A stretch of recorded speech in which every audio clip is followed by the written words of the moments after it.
Welcome to the Antidōt podcast. You know, life is just too short to be spending your precious gift of time in this world held back by anxiety and fear and worry, stuck in those limiting mental loops, replaying the past, worried about the future, doom scrolling through the social media loops and the news again and again, just trying to escape yourself.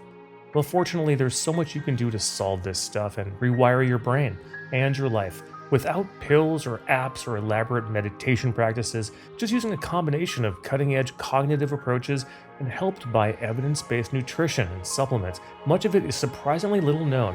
So, on the Antidōt podcast, we bring some of the world's most impressive experts, practitioners, and thinkers in their fields to uncover new ways to reboot your brain and optimize your experience of life beyond what you thought was possible.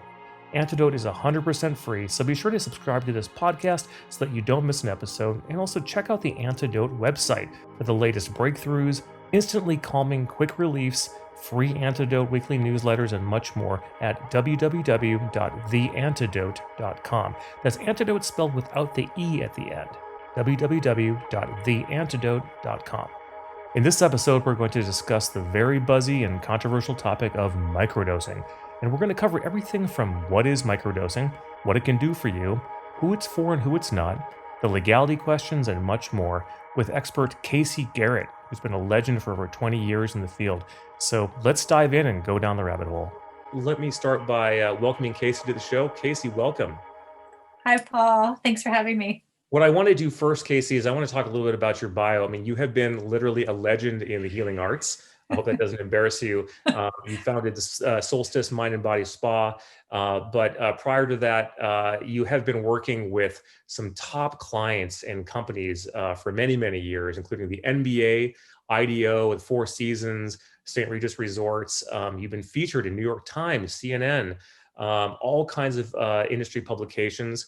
You're also an author, so Bodywork, Careers in Massage Therapy, and you're a Reiki master, which is pretty impressive. You can talk more about that when we get into it.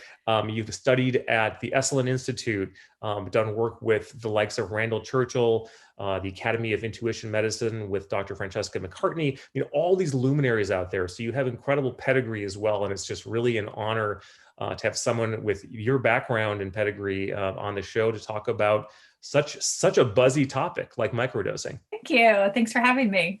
Let's define what we mean by microdosing. What is microdosing? What are we talking about specifically, just so we can get everybody on the same page? Yep, happy to. So microdosing is a relatively new term that has been coined just recently in the last decade or so. So traditionally, microdosing is taking a very small quantity of plant medicine. Typically, it's referring to a psychedelic plant medicine in a very tiny, minute dose over time in what we call a protocol. In traditional indigenous cultures, microdosing was known as dietas, which is kind of a plant diet. So it's a way of incorporating all of the benefits of plant medicine into a more subtle, gentle form of integration versus, say, kind of a heroic macro dose, which is traditionally what we think of when we think of psychedelics, like tripping on mushrooms or an LSD trip. Microdosing is utilizing those substances in a more gentle, subtle way over time. Got it. That's great. Now, there's the reason this is so controversial is the minute you talk about psychoactive substances, it becomes immediately scary for a lot of people, right? And there's all these myths, I think, and all this loaded stuff that goes along with even thinking about taking something like this for a lot of people. I love the work that you're doing to really demystify this and actually reframe how we might want to think about this stuff. Can you talk a little bit about that? Yeah, I mean, part of it is just overcoming the stigma that is attached to the word psychedelics. So psychedelic in the original Greek means mind manifesting. So it's really, if we refer to it as it's traditionally known, it's really making us conscious of what we already innately know. So it's more of a remembering and bringing things to the surface. And whether that's for consciousness, whether it's for optimizing our physical, mental, emotional health, whether it's for personal growth and healing, it's really just, I think, getting back to its traditional roots and indigenous use and away from kind of the 1960s stigma of that the countercultural movement. People lump together so much, they think anything psychoactive immediately falls into this sort of realm in their head of, oh, it's LSD and all these sort of hard drugs, and visions of people tripping on, large doses of things. And it's sort of immediately you think of a subculture there. You think of people who are open to doing that, right? And especially for those dealing with fear and anxiety and worry, sometimes it's the scariest thing to imagine is that loss of control. And you'd say, Mhm. I would never want to do one of these sort of drugs, because I never want to feel out of control, or the kind of that fear or uncertainty around that. Tell us a little bit about how microdosing is really so different, in fact, kind of opposite from that. Absolutely. Yeah. I mean, in two ways. So, microdosing sets itself apart from the larger journey dose in that it's subperceptual. So, you do not feel, you don't have any of the distortions or visual hallucination effect that you would with a larger macro dose of psychedelic medicine.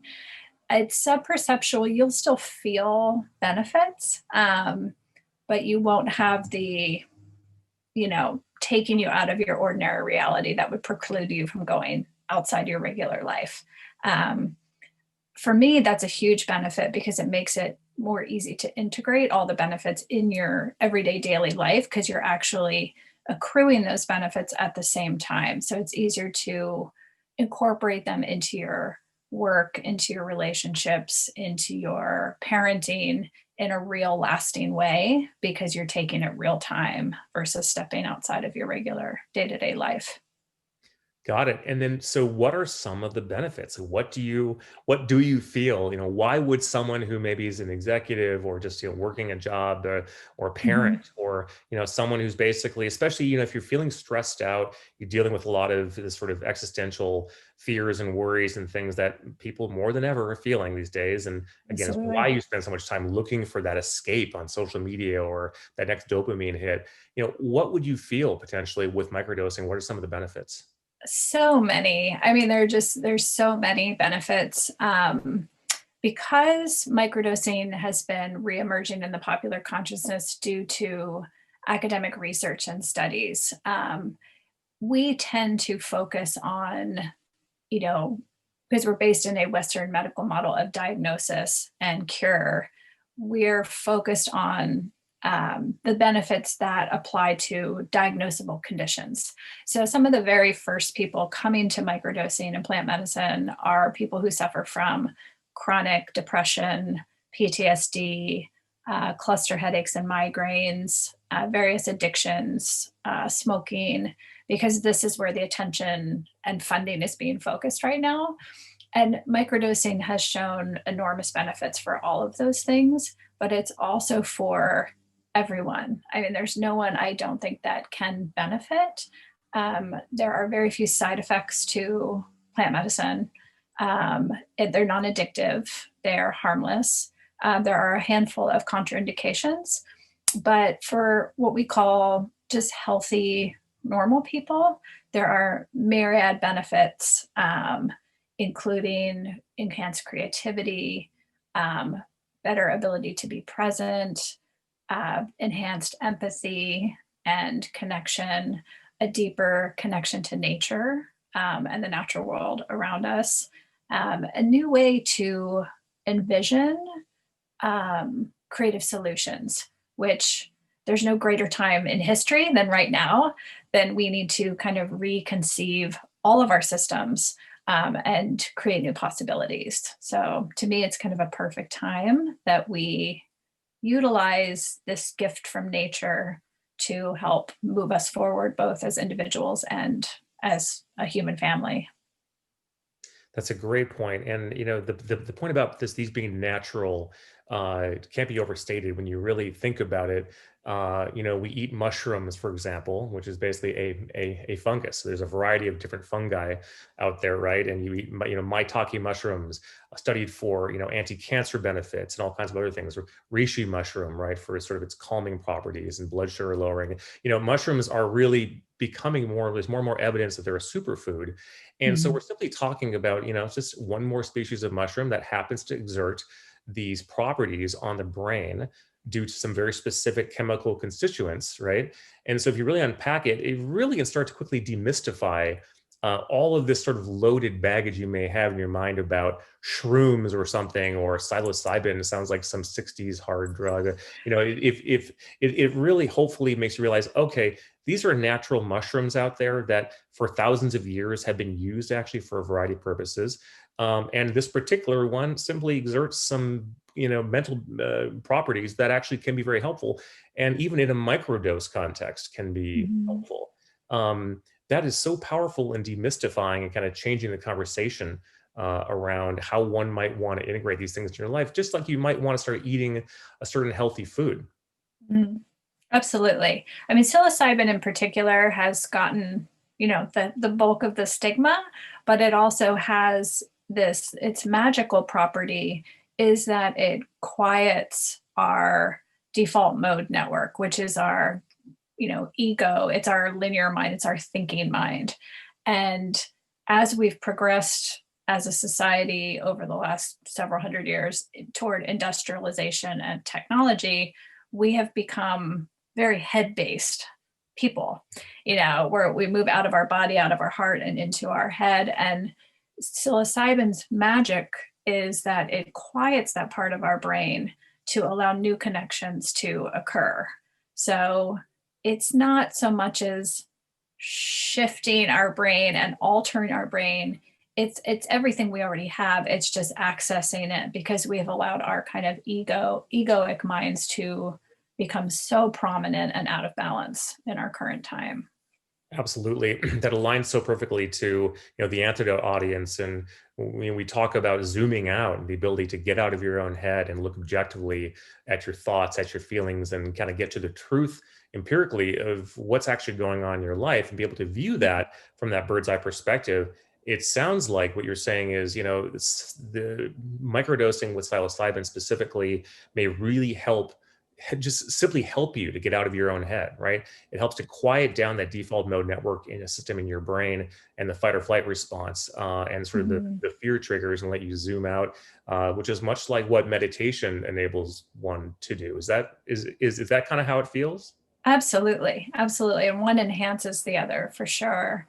One of the misconceptions, especially for people who are very mental people and have, high performing athletes, I work with a lot of high performing people that kind of are a little bit skeptical because they need to be on their game all the time and kind of Literally. ready to go all the time. Yes. Yeah. And so they're like, I can't be scrambly, I can't be stoned, I can't be checked out. Um, and that's a big, big misconception that psilocybin alters you. It actually helps you focus better. You become clearer and sharper in your thinking, especially if you combine psilocybin with lion's mane mushroom. Ah, Or the studies of those two in combination, separately, but in combination, they're phenomenal brain benefits. So it's in an odd counterintuitive way, what happens when you use lion's mane and psilocybin is you become more present and focused in the here and now. When you're with people, it will become very obvious pretty quickly to most people once they begin microdosing. And what happens is when you're fully present, you're less in the past, ruminating. That's that default mode network part of the brain. Like we tend to ruminate on the past, go over, the same stories and loops in our mind. And exactly. likewise, we worry about the future and the anxiety of what could be. And we're worrying about things that we can already conceive of. So when you're truly in the present and not in the worrying about the future or rolling around in the past, you have so much more free space in your mind for creativity, for new ways of looking at the world, for reconceptualizing our futures. So the opposite happens for people who are worried about getting out of control. You're actually clearer than you've ever been. That's a really important point. It really aligns so perfectly to the broader topics and concepts that we talk about on the Antidote website, and in general, that there are so many tools you can use to get out of your own head, to quiet the default mode network, that are purely cognitive and can be further enhanced and really enabled in many cases, especially people who really have a hard time just quieting the mind. They maybe tried some meditation, tried some of these things, but it's just really, really hard for some people to do that. This can be a wonderful tool, it sounds like, kind of an adjunct, really an accelerator, or sort of enabler to Mhm. allow you to get to that point in your brain. So you're not escaping or changing anything. You're actually revealing and being able to actually quiet down all that baggage, all the stuff, and actually Mhm. reveal what's really there and what you're capable of in a much calmer way. How great. Mhm. Yeah, absolutely. It's more of a mindset of meeting life on its terms versus kind of willing your way and efforting your way through life. Wonderful, wonderful. And I think, again, the microdosing concept is really revolutionary in the sense that you're not asking people to take some, as you called it, heroic dose, where Mhm. literally you would have, far stronger effects from that. You really might feel like you actually are kind of going someplace else, or revealing at a much more profound level that could get in the way of your everyday life. But these microdosing amounts, as you said, are simply enhancing, actually, as Mhm. opposed to changing in any way, or kind of getting in the way of what you would do in your work or as a parent or anything. Is that right? You really are simply enhanced?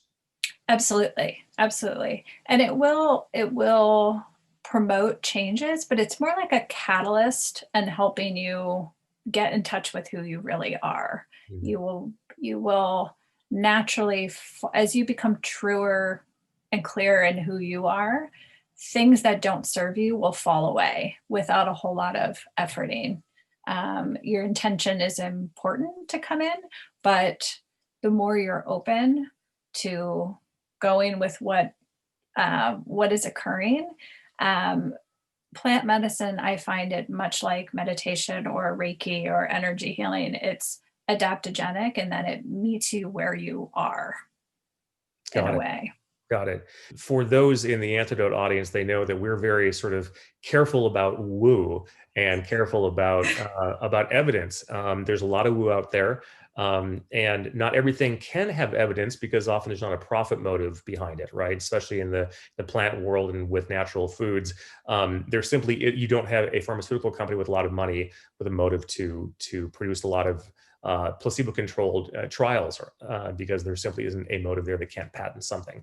But we're very careful that because there is a lot of charlatanism out there, and woo in general. One of the really great things about this field that you're exploring here is that there is so much research and evidence emerging very recently. So John Hopkins, of course, some of the work that they've been doing there for a while, and that Tim Ferriss recently, notably, has been helping to fund and sort of espouse. Michael Pollan's book. There has been such a kind of a awakening and a movement here, really from all sides, but especially on the empirical evidence side. We are now finding truly empirical evidence that psilocybin in particular has these purported effects. They're measurable, they're quantifiable, they're real. They're finding they're very safe as well. And so where this could lead, though, very quickly, is we've seen with cannabis, and big business moves in, tries to identify the core components, tries to then market this. Tell us a little bit about the ethos behind mushrooms in particular, and this field Mhm. that you feel is very, very important to know, and perhaps very, very different. Yeah, that's a great question. So we have to credit science, and be grateful for science and the money going into funding and research study to really lifting this medicine into the mainstream. So, and legitimizing it for people. So, on one hand, we embrace, a big tent philosophy in that, people who are kind of still nervous about losing control or nervous about the stigma attached to psychedelics, they might be best served going through a clinic or pharmaceutical, prescription and medical supervision.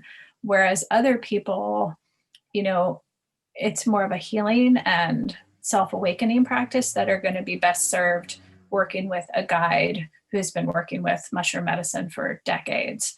And so we really embrace kind of a wide variety of accessibility. That would be the ultimate, because we have the scientists and the brain science studies. Really, that is what I think will be a huge component to decriminalizing and legalizing these substances, right? Which will benefit everyone. From the indigenous perspective, though, there's a big difference between selling these medicines and sharing these medicines, which people from indigenous traditions, it's very important that reciprocity and reverence for nature is incorporated in the way that we share and distribute the medicines. So that is important to me. And also, it's personally important to me, having been in the healing arts for 25 years now, that the medicines are incorporated within a healing, trusted relationship. That's where the transformation takes place. Like, it's fine to have an experience of any kind, but it's really in your everyday relationships and in your relationship with yourself is that's where the true healing and transformation is. So I think it benefits everyone to work with these medicines alongside someone in the healing arts, be it a medical doctor, to a psychologist, to a guide, to a coach, but to have that support alongside. It's probably a good time for the medical disclaimer reminder once again. That anyone considering doing this, we're not prescribing, we're not recommending, we're simply educating and providing information. Number one, and you should always consult with your doctor, your healthcare specialist before trying anything like this. And in particular, if you're on a medication already, like an SSRI, for example, for depression, anxiety, those kinds of things, these things may not work for you. They may not work at all. There can be contraindications there. So you want to be very, very careful and knowledgeable before you dive into anything like this, even at the microdosing level. That said, what a great array of possibilities that people will have now in front of them to either work with their doctor or psychiatrist or psychologist, and especially in places where rapidly mushrooms are becoming decriminalized, which is so exciting to see. And if you think about it, how crazy in so many ways that we would literally make it, a criminal activity to actually be out in nature in the woods and encountering certain mushrooms, right, and ingesting those. I mean, it's even on the face of it, it sounds just patently absurd. It really is exciting to see that, as with cannabis, that you're seeing that there are benefits to these things in the context of microdosing, to finally have some science and some evidence to quantify, what is the right dose, and to get to a point where maybe you have some control over the purity, the authenticity, the exact dosing. That really opens up a lot of avenues for people who would never otherwise try something like this. So that's exciting, and I think the work you're doing now is really pushing that forward. Mm-hmm. Yeah, I mean, Western medicine and pharmaceuticals are amazing, and a lot of people genuinely need them. But so many people on SSRIs and other medications, it's just controlling the symptoms. It's not getting to the root healing, which is what plant medicine does. That's the biggest difference to me. The problem right now is that so many people who are drawn to microdosing are people who are on medications for those afflictions, right? So a vast number of people curious and very open to trying plant medicine are thwarted, or at least held up, because they need to really work with a doctor and a pharmacologist to decide where are they at, and wean them off of their pharmaceutical drugs before they can begin a microdosing protocol. or do they have a diagnosis that would preclude them from microdosing? There aren't many, but there are some. Bipolar is one. A family history of schizophrenia is another.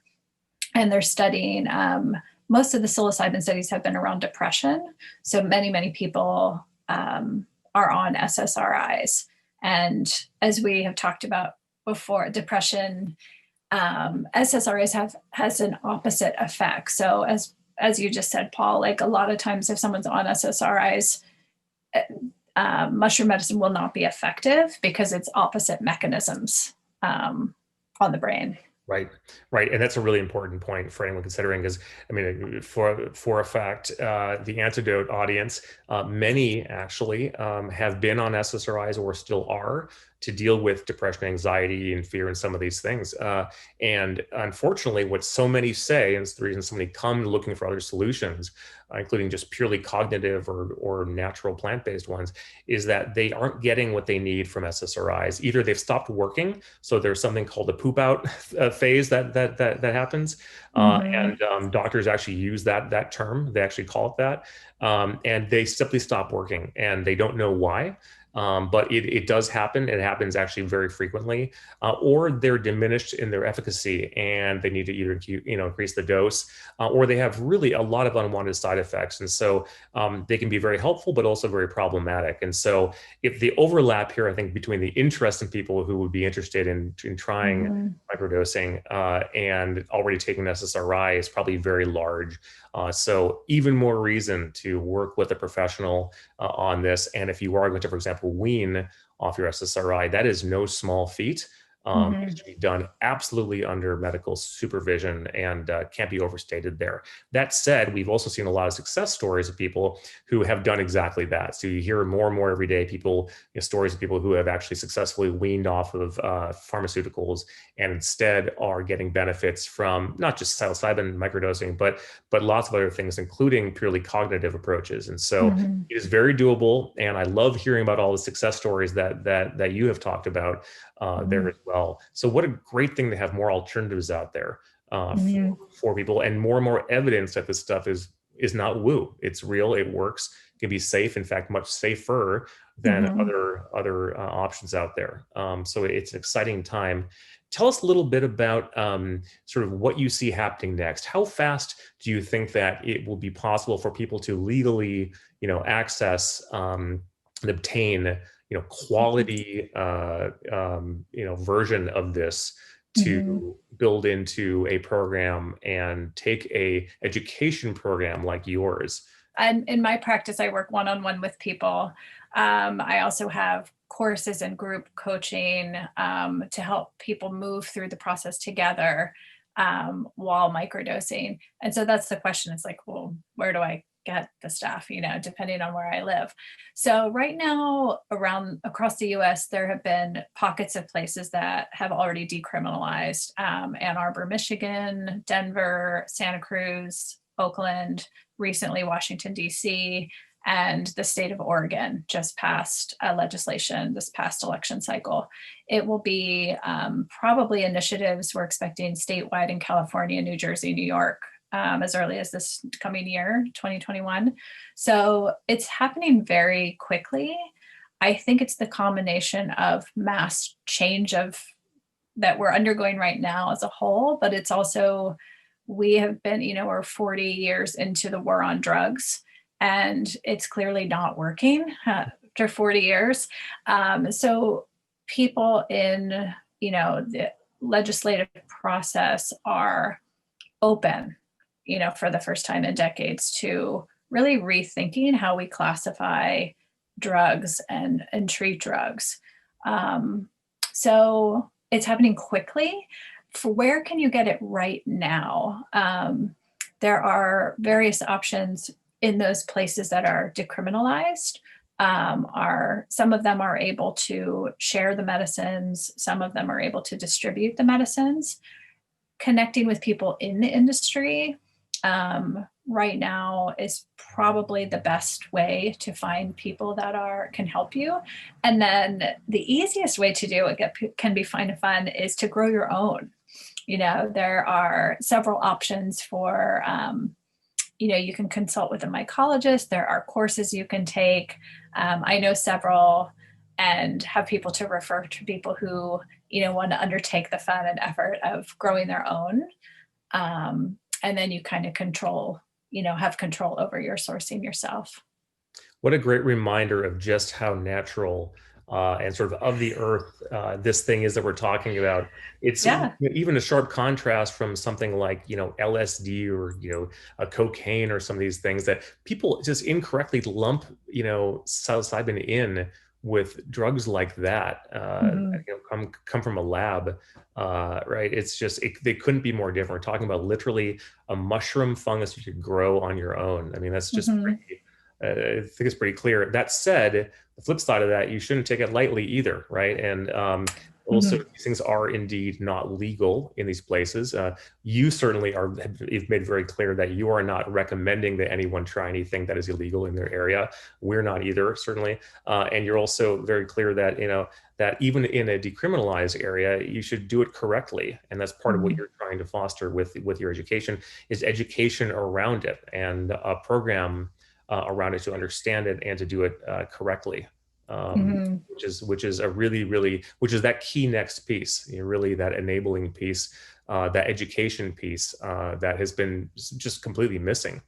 Yeah. And I think that's where we went off track, honestly, in the 60s was the misuse. Yeah, the misuse, and people were more fascinated by the experience of it than they were the healing and therapeutic nature of it. Right, absolutely. Tell us a little bit about if there are some resources and some foundational sort of texts that I think that you have used to help inform Mm-hmm. some of your work, and that you recommend to people who actually want to learn more about this. Tell Yeah. us about a few of those. Like, you have some books. I Uh, do. I have some favorites. let's just Yeah. So a lot of people who come to me, a lot of people come to me are brand new to this world, and like I said, they're very skeptical. They want to see the science. They're non woo woo folks, as you say. So I really encourage people to educate themselves as much as possible. That's what inspired a lot of my work and creation of my courses. And then there's some great books to read if you're brand new. Michael Pollan's book, How to Change Your Mind, was really, he is known as a food writer and novelist, and he got curious about psychedelic medicine. And really, the publishing of this book, I'm going to say it was like 2010 ish, really was one of the catalysts in the reemergence. So, this is a great book for people who are new to this world, who maybe move through the 60s and want a new fresh take on plant medicine. This is a great book. The Psychedelic Explorer's Guide is, for anyone in your Antidote audience who's a bit of like a brain science junkie, will really appreciate this book. So James Fadiman, he is really credited with coining the term microdosing in popular time. He was primarily an LSD researcher in Silicon Valley from the 1960s. He was actually already in the movement when it was shut down in the early 60s.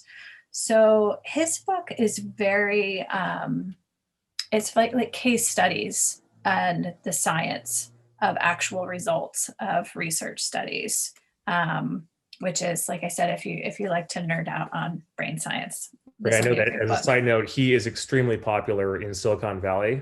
Yes. I'm going to attest to that. Here in the Valley, he is an absolute legend. And for those who do some microdosing with other things like LSD and things like that, so yeah, Mhm. there are actually a lot of engineers, for example, here working in Silicon Valley who are very big on that. It's a very trendy thing to do. Mhm. This name keeps coming up. Yeah, yeah. His study originally in the 1960s was focusing on engineering, um, engineers, and problem solving and creativity. And a lot of people who went on to found large, well-known technology companies were part of those early studies. So if you're in that world, you'll love that book. Um, Waldman's book. She is a novelist, a mother, an attorney, kind of like someone you would not guess would be in this world. Wrote this book. It's called A Really Good Day, How Microdosing Made a Mega Difference in My Mood, My Marriage, and My Life. She is a wonderful example of how microdosing is for everyone. And she's very, very high performing, high functioning, successful person, but she had a mood disorder that she had tried so many things: cognitive behavioral therapy, talk therapy, traditional pharmaceutical medications. And she got to the point where her mood disorder was threatening her marriage, threatening her career and her relationship with her kids. And out of desperation, she sought out microdosing and had profound benefits. So this is a great kind of memoir. She's super funny and super readable, and really is kind of an example of, every person could benefit by this. And then my favorite right now that I'm deeply in love with, this book is called Entangled Life. So by Merlin Sheldrake. And he is a scientist and naturalist, botanist. And it's how fungi makes our worlds, change our minds, and shape our futures. So this book really beautifully speaks to the interconnectedness of life and how all of the kingdoms are interconnected: human, animal, plant, fungi, and how we are part of a greater ecosystem, which is one of the things that when you're microdosing and working with the medicines, that's something that occurs very naturally. Your consciousness shifts to, instead of being kind of, traditionally we think of humans on top of the food chain in the planet, it really helps you see ourselves as part of an interconnected web of life, both within and to each other people, but also our interconnection to the natural world, which is so needed right now. So what a wonderful array of resources and books. And again, testament to just demystifying and removing the stigmas and all of the former baggage around these things being so taboo. I love those examples. And I love the fact that these are coming from scientists as well as regular, normal people as well, just illustrate. And you and your work as well, for you to take an interest in this topic and have clients like Fortune 500 CEOs like you do now, who are trying to become educated about this, is just really a testament to how the kind of cultural zeitgeist has really shifted completely from the old stigma, and that can only be good. And we have to make sure that we're very, very careful in how we educate people. So again, the crux of your program is central. In fact, it's really the only one I can think of out there right now that is doing that heavy lifting job of shifting the narrative while educating at the same time in a very practical way. So that's going to help a lot of people. Thank you. I mean, because of my background, like I said, I've been doing healing work for a couple decades now, and a missing component is, even with a willingness to grow and heal, oftentimes people need a catalyst, and need a support to that. So that's really where my heart is with this. And part of my program is kind of working on ourselves. It's kind of personal development alongside microdosing, because the two go hand in hand. One without the other is an experience, but the two together can lead to really profound growth. Absolutely, and especially to help shine some light on this formerly very dark and muddy and scary area. You are literally shining that light with the education work that you're doing. We should be clear as well, in case people are wondering, you're not providing the the mushrooms. You're not providing it. Now, this is very clear. So you have an education program. It is Mhm. about the education, right? So we really need to decouple that and make that very, very clear, and not just in your case, but in general. There are the mushrooms themselves, right? And sourcing Mhm. for those Mhm. in decriminalized areas, or as you said, learning how to grow your own, et cetera. But then to do this right and become educated and really understand what's happening here, it's a combination of your program, right, learning about this deeply, and in the case of people on things like SSRIs, you want to make sure you also are working with your doctor, right, for example, or your healthcare provider to Mhm. make sure that that there aren't going to be issues, right? Mhm. Absolutely. Yeah. That's great. So one last analogy to use here that I think has come up that I think it might be so helpful to really kind of put the nail in the coffin for anybody who's maybe just like, well, this still sounds really, really, really scary, and I still am taking something that I can't is going to make me feel weird, or it just sounds like going a little too far. Imagine this. Imagine you're drinking some green tea, right? Something as innocuous as green tea. Well, the L-theanine naturally present in green tea, for example, has been scientifically shown to basically get your brain into much more of what's called the alpha state. Well, the alpha state is going to take you basically. It's going to calm down your default mode network. It's going to get you into that closer to a meditative state, that objective ability to zoom out, right? In some ways, much like the very subtle effects you may feel from taking mushrooms. Yeah? Green tea, the tea plant, is as natural and out there in the nature and in the world as these mushrooms are. The list goes on. I mean, we drink coffee every day. Many people drink coffee. Think of what caffeine does to you in a much more marked way, a much more profound way, right? You Mhm. think about the effects you get even from certain herbal teas and things like that, from chocolate, right? The powerful components in cacao, right? Just ancient food of chocolate. So you really need to think that laterally and realize that this mushrooms are just another element in nature, plant-based, right? Yeah. Fungi-based in this case. Uh, Yeah.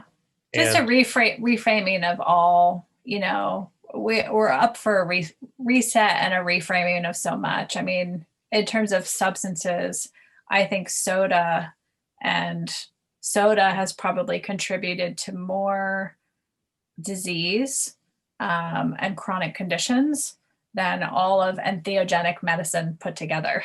Um, absolutely, and more outright deaths, actually, right? The cause and effect from the sugar and all the bad stuff, and sugar in particular. We could do a whole other episode just on the evils of sugar and mhm. the inflammatory effects and obesity and all things that come from that, and then the whole cycle that ultimately, is like the net health, downsides and deaths and things like that from things that we take for granted every day compared to the relative safety of these medicines, of these plants. It's just incomparable. And again, you realize just how insane it is that we have had it so backwards for so Yeah. long, and all these cliches. Yeah. I mean, that's what's so exciting about being part of this, reemergence right now and this reframe with plant medicine. It's, everything when it's new is considered weird and fringe and scary. We went through this with yoga. We went through this with transcendental meditation, and it's new, and there's always the people that are, the first people doing it are kind of the weirdos and the misfits. And so um I'm really proud to be part of it and working with the healers that I do, and all from the guides who do the journeying work to the people who've been working in this field and taking the steps toward legalization. It's a long, arduous process, and so it's a very exciting time to be, promoting these medicines that are so beneficial, so transformational to every person, to really reframe and shift and normalize it and let people know it's not just something to do at Burning Man. It's not just, a woo woo thing. And it's not just for Silicon Valley engineers. It's really beneficial to, everyone from every age and walk of life. Wonderful. Wonderful. Thank you so much for educating us and really just demystifying all these assumptions that are just so incorrect out there about what, and it feels like we're really on the cusp, much in a way like cannabis sort of was with CBD and really decoupling THC from the CBD and the two components there. But I think this is far more profound, actually. This is far bigger, actually, than that could ever be potentially, especially as so many are dealing with depression and PTSD and lots of other things where you've had the studies, but you're covering so many other areas where people can derive benefits, and people should read the books that you recommended and learn how this may be helpful as an adjunct to your everyday life across myriad areas, creativity, all kinds of different areas, and just honestly getting out of your own head a little bit. So wonderful. How can people reach you, Kayse, and your program? If you want to take your program, how do they get in touch? Yeah, absolutely. I mean, I see clients one-on-one. Right now it's virtually. And that's just connecting with me. My website is microdosingforhealing.com. And our next courses are beginning January 15th of this next year in 2021. So there's information about those, and I'm pretty easy to find online. So you can reach out to me online as well. Fantastic. We'll put links in the show notes as well here and on the YouTube channel for the video version for anyone who wants to reach out to Kayse and learn more. Highly recommend reading and learning more about both her program, but also the books that she recommended, and just getting educated. And if nothing else, it's interesting to know where this is going, even if you're not ready for it, right now, to get educated and learn more about it and have one more tool in the quiver of tools out there to help you sort of zoom out and take control of your life than you have been able to before. So thanks so much for joining us on the show, Kayse. And we would love to do a part two with you at some point as a follow-up. This is such a rapidly evolving space with it being decriminalized, and you'll have more and more stories from clients that you've worked with. So it'd be great to do a part two as a follow-up and kind of see how the landscape has changed and some of the effects that you're seeing from clients going forward. We'll look forward to that. Would love to. Thanks for having me. Great. Thanks again, Kayse. Thanks for listening to this episode of the Antidote podcast. Be sure to click subscribe so you don't miss an episode. And also go to the Antidote website for the latest breakthroughs, instantly calming quick reliefs, the free Antidote newsletter, and much, much more at theantidote.com. That's www.theantidote, without an E at the end.com. On the Antidote website, you'll find everything from little-known evidence-based supplements, natural foods that are calming and relaxing and great for anxiety and worry and fear, getting out of your own head, and for your overall health. You'll find cutting-edge cognitive behavioral therapy techniques, ancient wisdom from Stoicism and Buddhism, and a whole lot more. There's nothing quite like the Antidote out there, and it's all completely free. We'd also love to hear from you. Suggestions, topics for upcoming episodes, guests you'd like to see on the show. Email us anytime at newsletter@theantidote.com.